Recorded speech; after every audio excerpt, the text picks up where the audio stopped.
lost for West Ham United, with the left-back Masuaku having to drop out as he's got a knee problem. James Collins also drops out of the side, with Arbeloa making his Premier League debut for the Hammers, his first Premier League match since 2009, with Ogbonna coming in at centre-half as well. As for Southampton, Classy and Long drop to the bench, with Charlie Austin and Pierre Højbjerg coming in to the midfield. So the two lineups for you.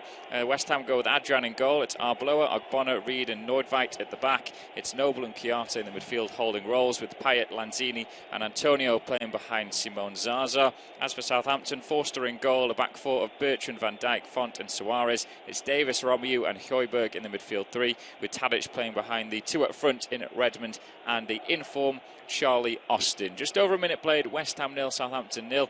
My name's James Mason with John Hogan for this game. I said before the game I was expecting high scoring, and I went for 3-2 West Ham. You went differently to me though. Yeah, I think something's got to change. And I would expect them to, to work out that they need to defend that a little bit better and then do it. I think West Ham 1-0. They need to change a look at the stadium. There's no basis on anything. Everybody's been telling me today it's going to be a high-scoring game, and it might be. But I'm not really feeling that. I think with both teams playing in midweek as well, there'll be one or two tired bodies out there. I don't know the makeups of the teams that played in midweek. But the League Cup, I think, can take a little bit away, unless you're like an Arsenal and you completely change your 11. For most normal teams, there's always a spattering of one or two players. Likes of Shane Long's on the bench today. I mean, really, Charlie Austin's a better player than Shane Long now, is he? Well, I'm not sure about that. We see a shot from Zaza, Simone Zaza.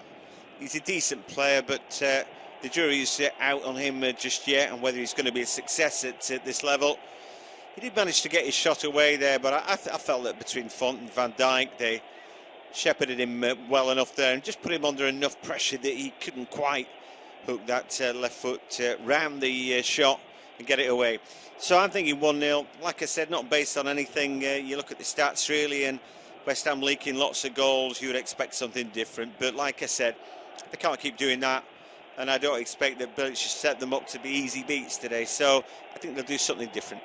Yeah, it's interesting to see how Alvaro Arbeloa gets on at left back for West Ham in this game. Will the likes of Tadic or even Redmond be able to have a go at him as West Ham come forward though? Long ball into the penalty area.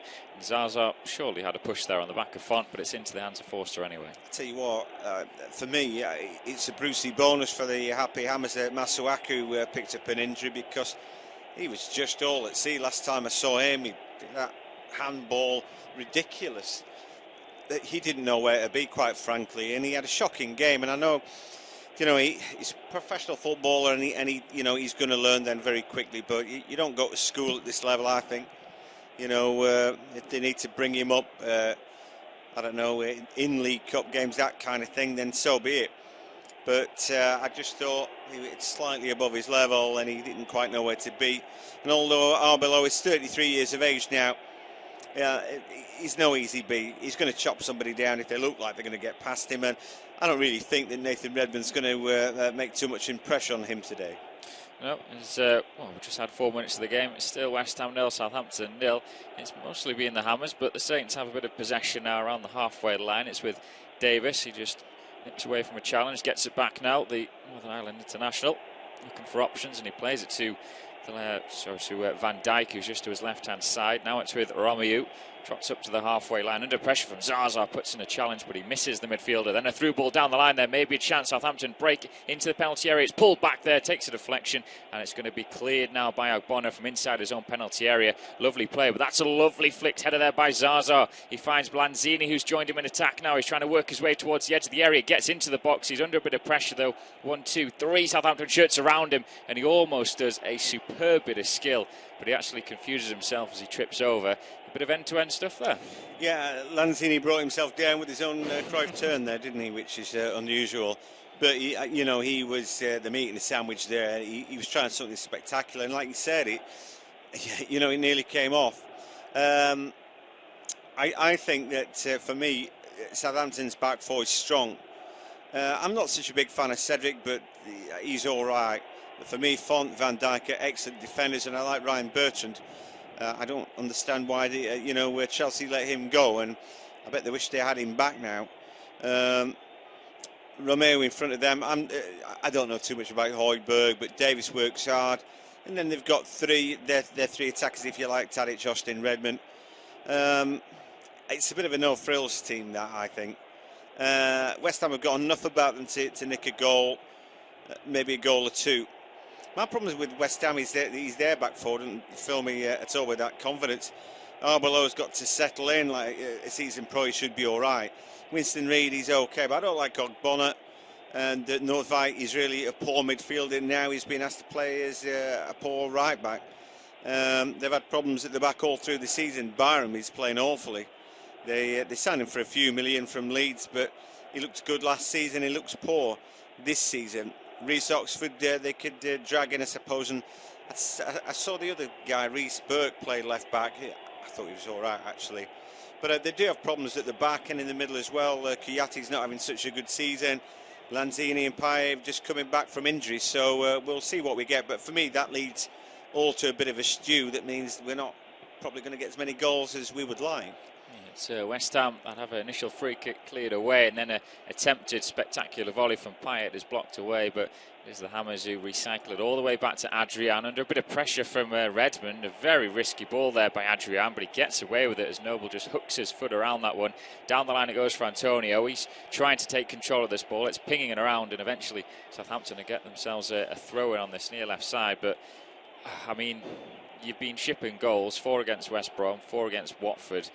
What's the point from Adrian trying to do that little chip ball over the top of Redmond, who's put him under pressure? Just put your foot through it. Just don't do anything silly. Well, yeah, do you know what? He found his man in the end, didn't he?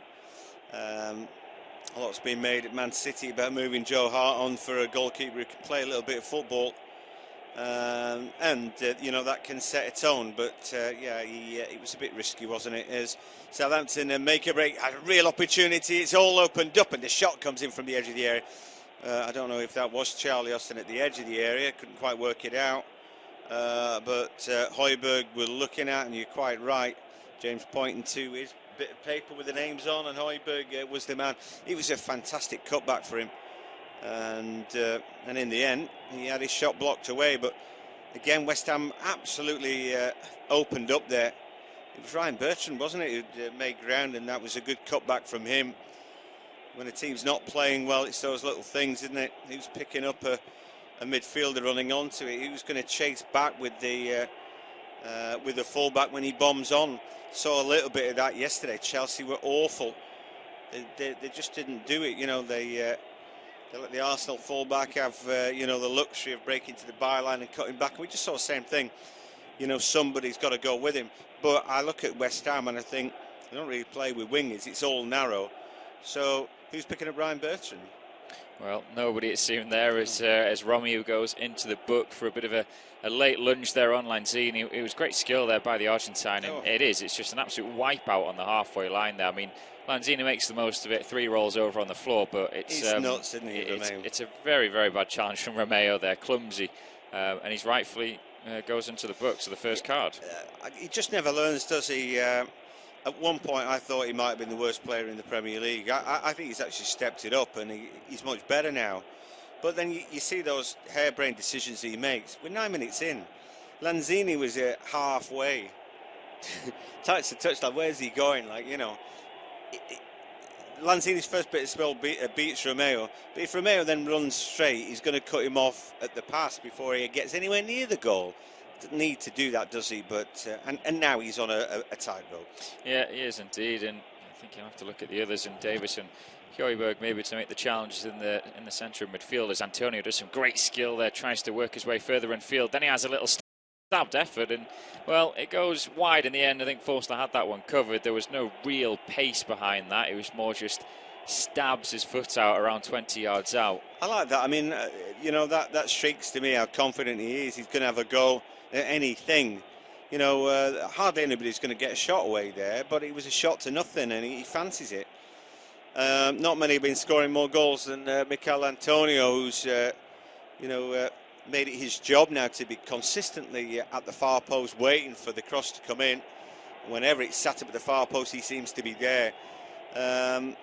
Yeah, I wasn't sure about him being a Premiership player First 5 or 6 games, I thought he looked a little bit edgy, and then he's absolutely just settled into it, and he looks a good purchase for them. Well, the scores at the London Stadium still remains West Ham 0, Southampton 0, but it's been a pretty bright start to this one, I have to say. Both sides are trying to come forward there, and the possession has been pretty much even between them. The Hammers, they did have sort of half an opportunity with their lone striker today in Simone Zaza. He just gets himself into the area on the left-hand side, and he just swings it left-footed it really, and it goes harmlessly wide in the end there, just watched by Fraser Forster. Antonio as well has just recently had a stabbed little shot from the edge of the box there. No real power behind it, and once again Fraser Forster can just watch it go past his left-hand post there. Lanzini as well has looked quite bright there. He was absolutely wiped out on the halfway line with Ariel Romeau picking up a deserved yellow card, but he had a nice little run into the box, eventually just confused himself as he fell over his own feet. There was a chance nearly came his way. Southampton, the best chances probably fell to them, though. It came for their man they signed from Bayern Munich this summer there in Højbjerg. He gets the ball with a lovely cut back there towards the edge of the area. He just takes one touch too many, though. It allows West Ham to get a block in, and that chance has gone there. But it's really bright between these two, and it does look like we may get some goals. It's West Ham 0, Southampton 0. Yeah, beautifully summed up as Arbeloa made his way to the byline, got the cross in, and we've got the resulting corner, which has not been cleared. Winston Reid just nods that ball back in. Eventually Van Dijk gets the clearing header, and he finds Nathan Redmond. He's on his bike now over the halfway line. Looks up, and he'll be a bit disappointed. If Shane Long's in the team, he's got support there. But when he looked up, there's absolutely nobody there. And then belatedly, Charlie Austin lopes over the halfway line. You can't counter-attack like that. You need to utilise the pace. Redmond can't do it all by himself.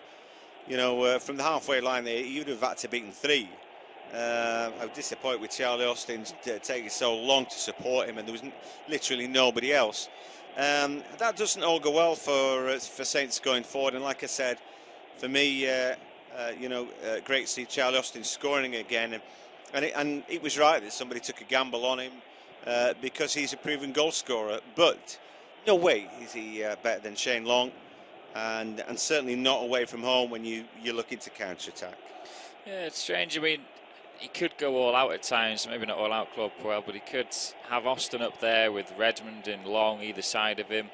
But then you're going to probably have Tadic in your team, so it would be a very, very attacking lineup. That would leave a lot of pressure on the likes of Romeau and Davis, who are in there to try and hold the fort. So it's one of them are getting a fine balance between it. I think obviously Austin in his recent form deserves a chance. Yeah, well, he's scored goals, hasn't he? And he's so he's gained confidence with that. But I think you find a place for Long inside, left or right. For me, either Tadic or Redmond would be the sacrifice there. But and you could still keep your 3 solid citizens in the middle: Romeau, Højbjerg, and Davis. But there we go. Yes, Davis in possession now as Southampton just trying to get a grip of this one. Romeau with a nice little cut back in field there, chips the ball out to the right side to find Cedric Suarez. Looking for some options, plays it back in field to find Redmond under pressure from Noble, and Southampton just stringing a few passes together now, just getting a bit more comfortable in this one. Obviously away from home at the London Stadium can be quite difficult, but they'll be hoping to grab themselves a 4th consecutive victory across all competitions as Van Dijk plays this one now to Font up towards the halfway line. Romeau now. Zaza not putting that much pressure on them as Southampton trying to come forward. Davis, that's a nice little turn there, and there's going to be a free kick. It was silly from Nordvik, just went through the back of Tadic. Do you know what? I don't get what West Ham are doing. It's literally this, right? Stand off 5 yards, let them play. They're just sat in the final third, West Ham, waiting for it to happen to them. And it looks so passive and weak. And Southampton, they're just strolling around, picking the ball up. They're making Romeau look like a world beater, aren't they, in the middle? You just think, well, what's that about? It's a lack of effort, I think. Yeah, they don't have the same zip that you saw them have at the end of last season as Davis swings in a free kick far towards the post, or towards the far post. It was dreadful, though, way overhitting. If Adrian wanted easy pickings, that was certainly it. A lot more quality will be required on the deliveries, and it's a missed opportunity, that, really, for Southampton, because they've got some big players in the team. Yeah, they have, and not going to find them like that. Just way too close to Adrian. A bit more quality. I've often thought that Stephen Davis is a really good player, and it's been a tremendous servant to Saints. But They need a bit more quality. You expect Tadic to hit most set piecing, don't you? But and maybe he will from now on. Yeah, or maybe he takes the ones a bit closer in there. I'm always surprised never to see Ward-Prowse given a starting opportunity as West Ham come forward now. Antonio nods a ball down in the box, and Zaza's bundled over from behind there, and the referee gives absolutely nothing, waves it away there. Well, I'm not too sure. Zaza seemed to get in between two Southampton defenders there. We're going to see replays of it now. It's Font who's initially going up against there. There's a little deflection of the ball. Ooh, well, that's a bit of a tangle. I'm not too sure if that's a penalty, though. For me, it didn't look like it. I've got to say that Cedric Suarez is a little bit lucky there. But the thing is that Simone Zaza is fighting for the ball. He doesn't have it under control. At one point, he had it under control. Then Font just kicked it and flicked the ball away from him. Then the next thing, he's challenged on the other side by Cedric Suarez. Now, he might be a little bit in the meat and the sandwich, and for a nanosecond he almost had the ball back under control, but never really. And so I think the referee was right to ignore that, quite frankly. Yeah, I do. I think that would have been generous if that was given as a penalty, but there's maybe been a couple of generous penalties given this weekend. Certainly, I felt the Kevin De Bruyne penalty that he got given was I thought that was a little bit harsh. But yeah, do you know what? Can see why it was given, but he held him off. He'd done all the hard work. What it is he didn't need to flick his hand out, did he? He got goal side of De Bruyne, and then he just thought, well, I've won it. Flick him in the face anyway. But you can't do that. And I know exactly what you mean, but I just thought that was quite clear cut, really. And he just got caught out being silly, Silly indeed. As well, just over 17 minutes played at the London Stadium, still 0-0 between West Ham and Southampton. So I thought of 3-2. It still has the potential. There's not been any sort of clear-cut opportunities, but Højbjerg would have felt he should have done a lot better with the chance that he had. As I mentioned, it was just, he took one touch, he should have hit it right on the edge of the box, but then he takes another touch, and then there's too many players around him, so maybe he's just not used to getting in that position. Well, the thing about that was it was coming onto him so nicely. You sort of dream about a ball coming towards you to hit, you know what I mean? It's like, wow, going to properly hit this one, and then you think, yeah, one touch maybe, but I don't know, he's maybe not a natural goal scorer, but he should have done better. Yeah, I would agree with that. As Southampton in possession now, just inside West Ham's half. Davis lays it to his right-hand side to find Højbjerg, looking for options. He was going to go out right, but he just cuts back, gives it towards Van Dijk now, sitting on the halfway line. Now to Font, his centre-back partner, obviously a member of that Portugal side that won Euro 2016, Jose Font. Now Van Dijk again. Like you mentioned, West Ham are just sitting really in their own half. They're waiting for Southampton to come forward. Nice footwork there by Davis. Lays it out to the left-hand side for Bertrand. Looks to swinging across there. It's a decent one there. It's missed at the near post, and eventually it's cleared away there. Reid actually he was down on his knees when he eventually cleared that one, and then there's a free kick given. Redmond just catching the back of a West Ham player, but I mean, you mentioned it before, you can just see it happen. It's easy for Southampton to pass it around and then one cross into the box and it causes panic. Yeah, why are they allowing that to happen? Why are they sat back so deep? I don't get any of it. Do you know how that all started? They were that passive, and it's like the whole team's doing that.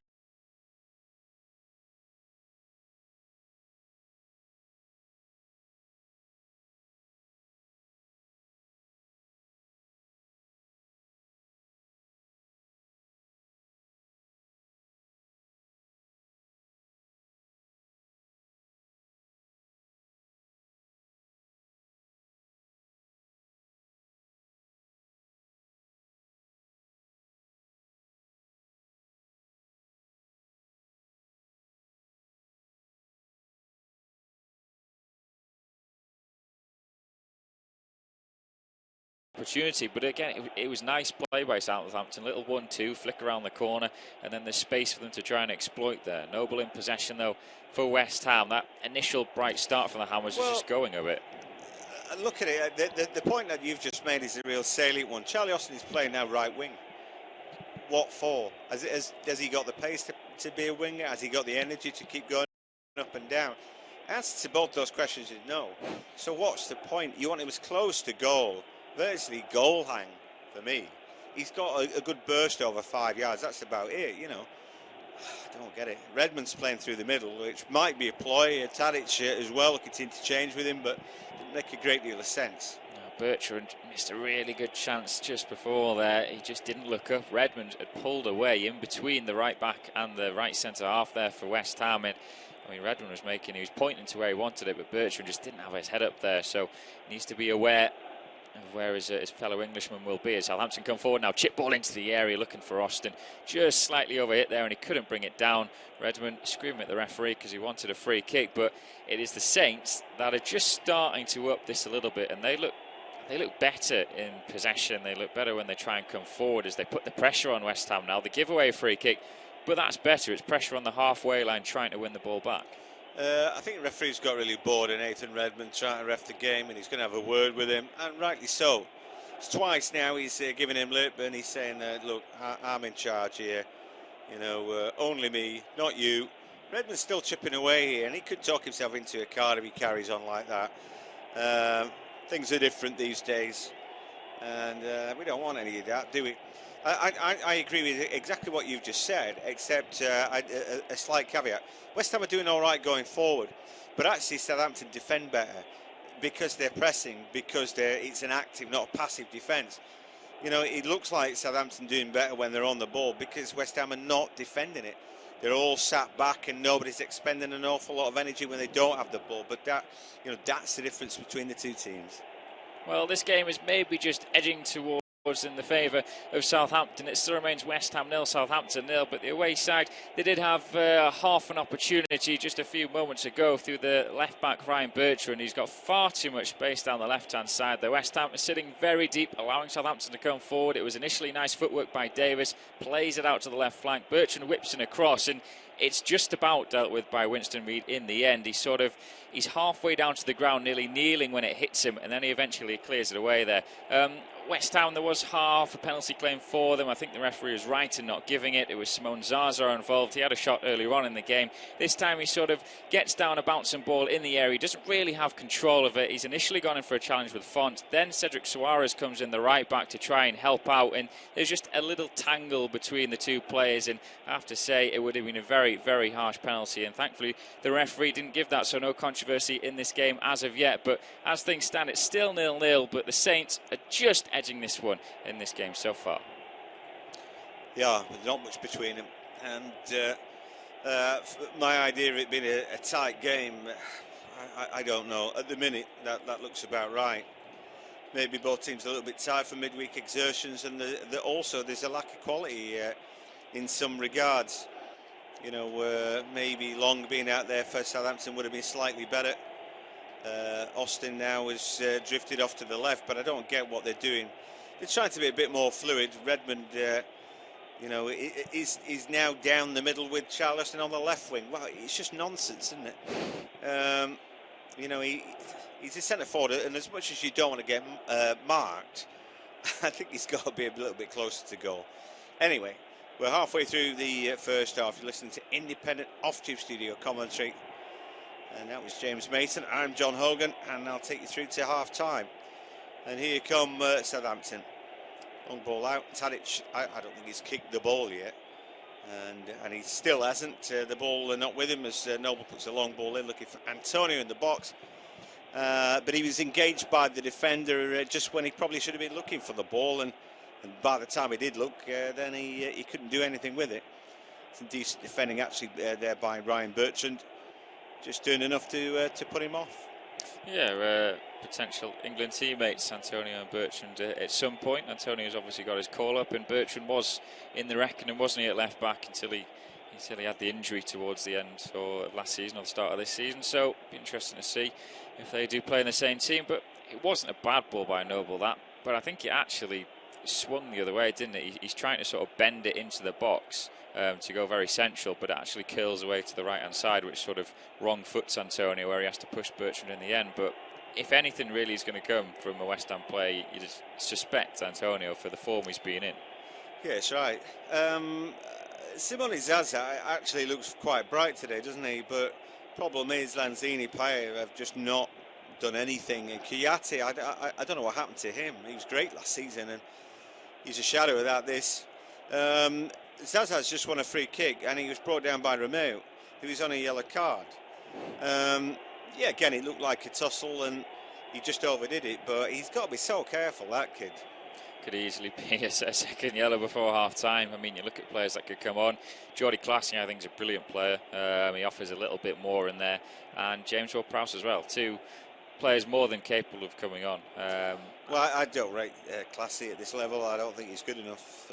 James Ward-Prowse is, though, and he'd be the guy I'd go to. You could probably put Stephen Davis a little bit further back. Maybe Højbjerg back. But anyway... Pay with the free kick in. It wasn't the best. Still a bit of defending to be done. The ball is picked up at the far post, and maybe a chance to sling it in. Ogbonna does just that. That ball nodded away, but the clearing header was poor from Højbjerg. He got away with that one, really. And then West Ham pick it up at the halfway line. 27 minutes gone, and it's goalless. And so far, it's been an interesting game without being particularly good. Robert Norveit tries to make some ground, but he can't. So far, we haven't mentioned him. And if you're a midfielder who's forced to play right back, then for the most part, you're probably going to want a really nice, quiet game. But why they're not testing him with Redmond? Why they're not testing him with somebody who's got a bit of pace to try and, and have a right go at somebody who never plays that position? True. I mean, the two players you look at in the team that have got pace is. It's got to be Tadic and Redmond, really, and no one else in that Southampton team has that burning pace, I don't think. Longy again on the bench. Yeah, for a young midfielder who's playing it right back in Nordveit, he'll have a bit of pace, so he's able to keep up with the likes of with Austin coming his way, with Højbjerg probably, with Davis. But you stick Redmond, like you mentioned there, Tadic against him even long, then I think he could have a bit of a problem. But like you mentioned, he's not been tested, but neither team has really been unduly tested yet. Neither keeper has, anyway. No, it seems like Southampton are not trying to get chalk on their boots today. So Nordveit and Arbeloa both left to their own devices, really. And if everybody's trying to do everything through the middle, then it becomes a congested area, and that's more grist to the mill for there won't be many goals in this game.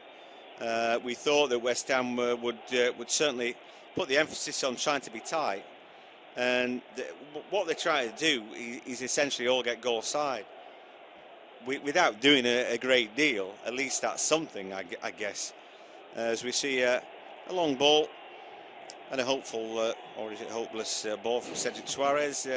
Poor stuff, really. And again, it started with a load of promise. It's sort of petering out a little bit. It is a little bit, I have to say, that the tempo's gone down and the standard certainly isn't really there at the moment. I mean, Cedric Suarez has got so much room, so much time there to pick out his spot and put the cross in. I mean, all it requires is a bit more quality, but you've got to look at West Ham there. And leaving him that much room without putting any pressure on was really slack from them. That they got away with it, but a better delivery into the box, and it can cause a few problems. And they got somebody who's got a better delivery. Cucho Martina, last time I saw him, he was a revelation, and saw him in midweek football, and I guess that he'll be in the team who play Hapoel Beersheva on Thursday. I think it's Thursday, which should be good. If I remember right, Hapoel sprung a surprise in their group game in last midweek, but I don't really rate them. I've seen them against Celtic this season already. I think Saints will be too strong for them. And Saints, of course, got a pretty good victory, didn't they, in their first Europa League group game? Yeah, it was Hapoel beat Inter 2-0, I think it was, which was, a big shock result. But they certainly got a bit of quality. But I agree, I think Southampton will have a bit too much. And I think the team is at times set up quite well for the Europa League. I think so. It is difficult because you're fighting on two fronts. Leicester might find out that they can't have a proper Champions League tilt if their league form doesn't pick up. Those things do bother you. Everton were probably well set last season until they got a few bad results in the league. Everyone started mentioning relegation, and then Martinez had to just throw it away. That was last season before. These things do happen, don't they? Saints look like a team who shouldn't go down. I mean, if they've got to be better than Burnley and one or two others. Sunderland don't strike me as being a great team again. They've got another long, hard slog, don't they? One or two of the newer teams in. Maybe don't look like they'll be in for a long time, but Southampton should be mid-table, but if you ever just get dragged in slightly, the manager's first thought is jettison his European campaign, isn't it? There's always one team that you don't expect to be down there fighting that somehow just get dragged into it, like you mentioned there. I mean, Everton kind of did last season because they had League and FA Cup runs, didn't they, both to the semi-finals, and that's where the Premier League came second fiddle at one time, and then suddenly it was, hang on a minute, we need to get some results here. So it'll be interesting to see how the teams that are in Europe sort of manage the workload. Yeah, another good effort there by Bertrand. When he gets forward, because West Ham are so narrow, nobody tracks him, and it's about the third time he's been able to virtually get to the byline and do something. Suarez was poor with his delivery from the other side, but Bertrand's delivered a good couple of balls now, and he's won his team a corner kick. Davis will take it rather than Tadic. In comes the delivery. Keeper half came, then decided not to, and his team was in jeopardy then if he'd not got there, as Winston Reid is well taken a blow. It looks like his left ankle perhaps, but might just be that he came down heavily. We'll take another look at that. Well, doesn't seem to be much, which is a bit of a worry because there wasn't much in it. You worry if he's done something to his ankle. Well, we didn't see his foot come. I mean, maybe Van Dijk lands on his foot. And if he doesn't, maybe it's just the way he comes down. But the way he just jumped up and sprinted away, he looks all right. Looks fine now, fit as a fiddle. Impact injury we'll put it down to there. Maybe a bit of fear. He's had his injury problems, hasn't he? And I suppose for certain players, I mean, Andy Carroll's another one at West Ham, but every time he feels a tweak or a twinge, he thinks, how long am I going to be out for? Yeah, he's a big unit and needs to get everything right, doesn't he? Don't know really. It just looked like his career already, you could say, had been blighted by injuries, and players like that, you worry, don't you? It seems to be something really. Ashton was one, wasn't he, for West Ham? Oh, West Ham seemed to pick them. Dean Ashton was a great player, but he had to retire early because of the injuries. I would maintain Dean Ashton was a better player than Andy Carroll. Oh yeah, and you know, and actually a better football. He might not have been as destructive as Andy Carroll, but there's a lot more football about him. And yeah, they didn't get value for money out of him, did they? But there you go. Here now West Ham on the ball with Noble, flicks it forward and finds Antonio, who'd come out of the pack, back to Noble. Payet just goes to the side of him, but he's not interested, and finds Ogbonna over the halfway line. Back to Payet, centre circle. Quarterback in the team. Well, he runs past Bertrand, who's not interested, and then finds that Lanzini from the right-hand side. He delivers a shocking ball. What's going on with the quality here? And I tell you what, Lanzini looks nothing like he did last season. Nothing like it. It's just, I mean, that just sums up really that cross from Lanzini. Time just to pick your man out there, put it into the box, or pick your spot where you want to put it in the box there, and it's just overhit, way out, and it's just absolutely terrible. It just looks like certain players so low on confidence at the moment, and I just don't know. It's like they're trying to be maybe too perfect with their crosses in at times. Just need to get it somewhere around the vicinity in the box, at least to get it in there. I don't understand what we saw from Lanzini there. I don't get it. I don't understand how he could be that far off. It'd be like being on the putting green deciding that you know, you're going to use your driver. Anyway, they've got around the back. Chiatti puts a ball in, and they're just scraping a percentage ball in. Virgil van Dijk forced to put it out for a corner. So set piece provides the best opportunity for both these two teams, I would have said today. Yeah, fingers crossed. We need just at least a shot on target, I think, to try and spark this game into life, because after an initial bright 10 minutes to begin with, it's just really slowed down. Yep, and well, we see the corner kick come in. It's not been dealt with, and well, somebody Zaza was at the near post, scraped off his head, then bounced inside the box. It's a good delivery. It's a weird pitch, isn't it, where you've got to step up onto the pitch. It looks like the pitch is laid on top of the surrounding ground. It's like a step up to get onto the grass. That's weird. Anyway, it was a good ball in from Payet this time. But they couldn't find the back of the net. But Saints didn't defend that particularly well. You remember Saints last season had that spell, didn't they, of clean sheets. And for a while, Fraser Forster looked like the man who couldn't be beaten. And then that dried up a little bit. But they haven't had much to do with today, but they didn't do a particularly good job right there. Well, we're edging towards half-time at the London Stadium, and it still remains West Ham 0, Southampton 0. And to be honest, there's not a lot to suggest that we will get a goal before half-time. After an initial bright start to this game, it has started to slow down. The Hammers probably had one of their best opportunities of the game so far, although again it wasn't a shot on target. It was a corner whipped in by Payet there, and it was just the finest of touches by Zaza at the near post there. Sort of knocks it across the 6-yard area, but no one could turn it in. It eventually went to safety, but it's really poor in terms of quality. There's been a chance for Cedric Soares for Southampton to whip the ball into the box. He overhits his cross. Then it was the same for West Ham with Lanzini. Something really needs to change. Maybe some words of wisdom at half-time to try and put some fire into the bellies of the players. It's West Ham 0, Southampton 0. Yep, Charlie Austin on the ball, and he's forced all the way to right back slot, but Winston Reid clumsy through the back of him, and just again another waste of time really. Austin fighting hard for his team, didn't really get much support there, just thought, right, I'll keep it tight, I'll wait for the inevitable contact, and it came, but we're still goalless, and waiting for the game to to sort of spark into any semblance really of life. It might be the poorest game out of the weekend's batch. I guess the Stoke West Brom game didn't an awful lot either, did it?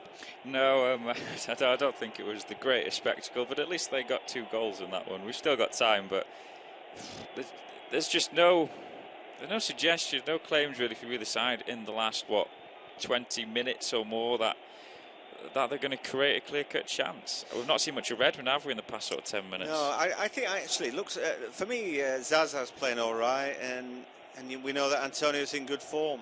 But the thing is, their teammates can't find them, can they? They create his pie. He can't get on the ball. Lanzini, they probably wish that he didn't. And Kouyaté is nothing like it. So they need Noble to step up to the plate. And try and find Zaza and Antonio, and they just can't seem to do that. I think for Mark Noble, he's lying a little bit deeper in this formation where he's got Payet and Lanzini, so more difficult for him as a holding midfielder then to try and spring the trap, if you like. And for Southampton, for me, I look at this team and I think the back four keeper rock solid, and then everything else looks deadly average, but anyway, Kouyaté breaks forward, finds Antonio right hand side over the halfway line, held up by Bertrand. He just drags the ball back in onto his left boot. It wasn't a good ball into the box really, and Kouyaté couldn't drag it in. Davies runs away with it, finds Tadic. Oh, it's a touch for Tadic, and he lays that ball back to Bertrand, and it's the first time I've seen Dusan Tadic. For me, if you're a player like him, you've got to be screaming for the ball. You've got to get involved. He's got a lot of talent. So what's he doing, making himself invisible out there and being a stranger to the ball? I do not know. But if he doesn't want it today, then there are others on the bench who'd be screaming out for it. Another reason why I love Shane Long is no matter how it's going, he shows and he shows and he shows. And you cannot keep him out of the game. No, he's a constant menace for the defence, isn't he? Because they know they can never just rest for a little bit. You know, it's with the likes. I mean, Austin. I do rate Austin, but obviously he's a different proposition in terms to what Long brings to the game. Austin's more target man, bust you off the ball. Where, like you mentioned there, Long will run in behind and into the flanks. So it just stretches teams. Both sides need to change it a little bit. You'd feel. I'm looking at the West Ham bench and think who can maybe come on. I really like Sofiane Feghouli actually, but again, he can be a bit hit and miss, but he's not really had much of a chance. He had his injury or fitness problems when he first came to the club. Well, it's a no-brainer that he replaces Lanzini for me. I would do that at half-time. I don't think there's anybody else on the bench, really, that I'd be thinking about. And for Southampton, well, you know what I think about Longy. And the other point is that I think... here's an opportunity in the shot, and it's in the back of the net, and it is Charlie Austin. There's a reason he's on, and that's because he's deadly. And again, that ball comes from the left-hand side. And how many times has Ryan Bertrand got round the back of them today? They've not learnt a lesson of it. I mean, it's unbelievable, this, James, but we'll take another look as they pick up the ball. Bertrand is there. He's virtually by himself. He's going to run through past, Antonio was chasing him, but he didn't really. And in the end, it's simple stuff, but a good finish from Austin, but awful defending from West Ham. Well, we've had the opening goal of the game then at the London Stadium. It's West Ham 0, Southampton 1. And, well, I wouldn't say it's deserved, really, for Southampton. They maybe look the better of the two sides, but they've managed to have that little bit of quality when needed. This was nice play down the left-hand side, but once again, Bertrand gets in behind far too easily. But this is a lovely little pullback there. He sees Austin just running towards him, pulls it back, and then Charlie Austin just side-foots this one into the bottom right-hand corner. It rather dribbles into the bottom right corner there, but Adrian can't get anywhere near it. Austin continues his good goal-scoring form. It's West Ham 0, Southampton 1. Well, I think we flagged that up enough. West Ham playing really narrow today. West Ham playing with a right back who's a midfielder. I wouldn't attach any blame to Horvath Nordtveit for that goal. But then who's picking up Ryan Bertrand? We've mentioned that. His first cutback was the one for Højbjerg, where he took two touches, then shot, and it was blocked. But that was a great opportunity. After that, his next cutback yielded a corner kick for Southampton. It's about the fourth or fifth time he's got round the back and delivered something meaningful, Ryan Bertrand. But yet they've done nothing. Now, Slaven Bilic, he's dead close to play. It's the near side to where he sat.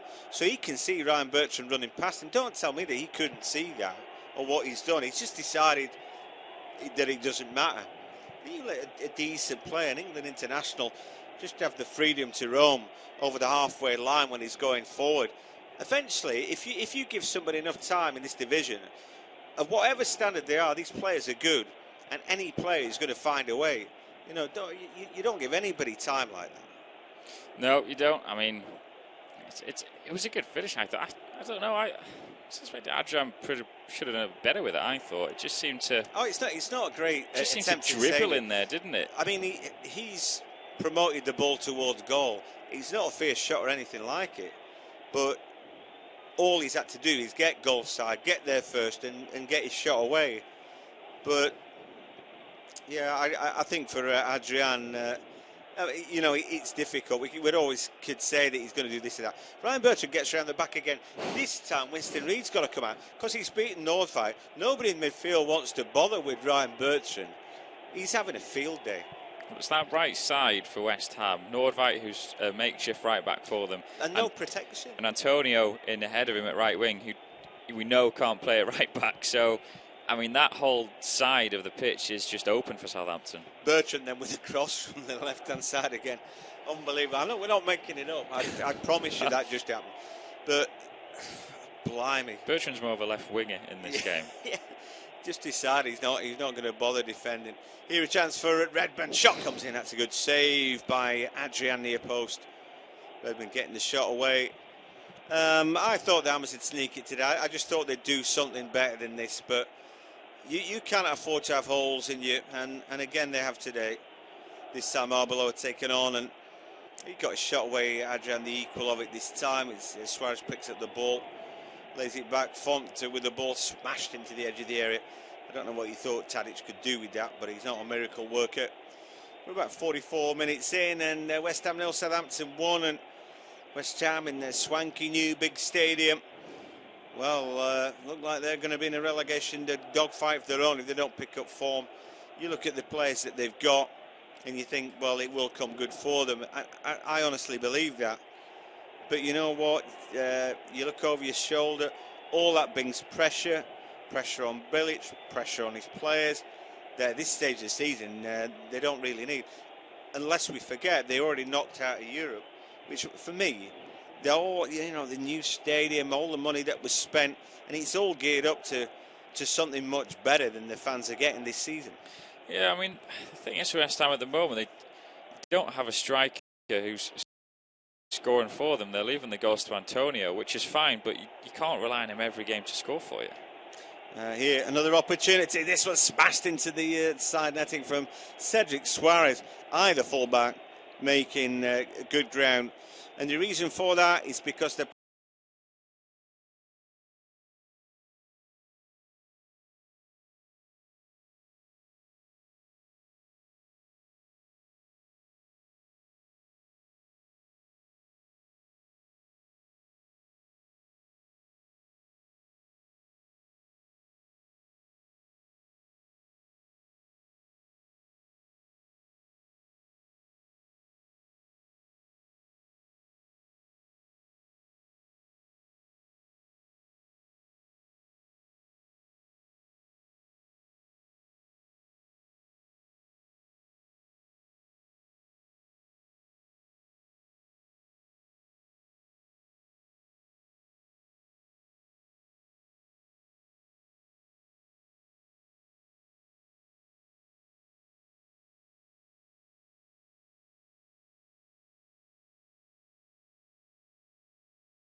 and they're able to get the ball away.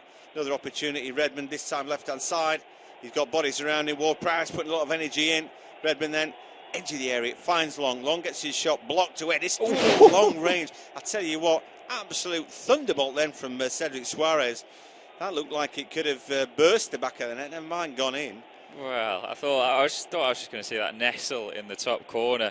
He hits it so crisply, and well, that angle gives us absolutely no idea what happens. All I know is it smashed against the camera. Great hit, though. Yeah, terrific. Edmilson Fernandez is going to come on for Mark Noble. Just thinking, then that shot from Suarez, if that's Cucho Martinez,